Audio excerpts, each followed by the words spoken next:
de cette mémorable table ronde où Rodrigue, avec beaucoup de maturité, beaucoup d'intelligence, tenait tête à des patrons arrogants. Souvenez-vous de cet échange qui m'a marqué, moi, quand il dit, le fils Ayot, celui qui m'assigne, qui me porte plainte contre moi, que vous pouvez tout bouler, ça ne changera rien. C'est bien ça la phrase. Vous pouvez tout bouler, ça ne changera rien. Quand il rentre chez lui, son papa lui dit Stéphane, tu exagères un petit peu, qu'est-ce que tu veux? Qu'il boule tout? Ils vont tout bouler. Il faut que tu t'excuses demain matin. Demain matin, tu t'excuses. À ce moment-là, le lendemain matin, tout est calme, Rodrigue est assis, et l'enfant, le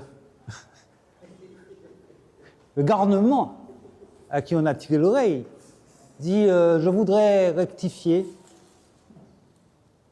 Vous avez dit que j'ai dit, mais je n'ai pas dit. Rodrigue lui dit, vous n'avez pas dit quoi? Ce que vous avez dit là. Qu'est-ce que c'est pas moi qui ai dit, c'est vous qui avez dit. Presque un sketch de Raymond DeVos. Il dit, mais si, vous avez dit que j'ai dit, vous pouvez tout bouler, mais c'est pas ce que j'ai dit. J'ai dit, si vous boulez, tout ça ne changera rien. Rodrigue calmement lui dit, non, monsieur Ayot, ce que vous avez dit, vous l'avez dit. Ce que vous avez dit a été filmé. Est-ce que vous voulez qu'on prenne le temps de voir à l'écran ce que vous avez dit? Là, il comprend. Et il sait que s'il dit oui, le soir même, son papa va lui dire, mais non, petit bonhomme, pourquoi commencer à fatiguer moi? À ce moment, il dit, non, ça va, merci, ça va. Et là, je me suis dit, bravo Rodrigue, il a fait mettre un genou à terre. Donc, voilà, j'en ai fini. Je dis que ce n'est pas un procès qui m'est fait, que ce sera leur procès.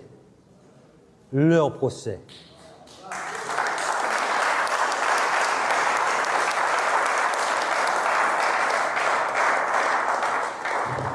Je dis que s'ils nous donnent cette opportunité, en France, à Paris, de ne pas oublier qu'avant de rentrer à la maison d'arrêt, parce qu'il avait eu l'outrecuidance de demander à rencontrer ce ministre complètement inexistant, qui était là en train de boire une coupe de champagne, même pas du punch, mais une coupe de champagne, à la maison du gouverneur,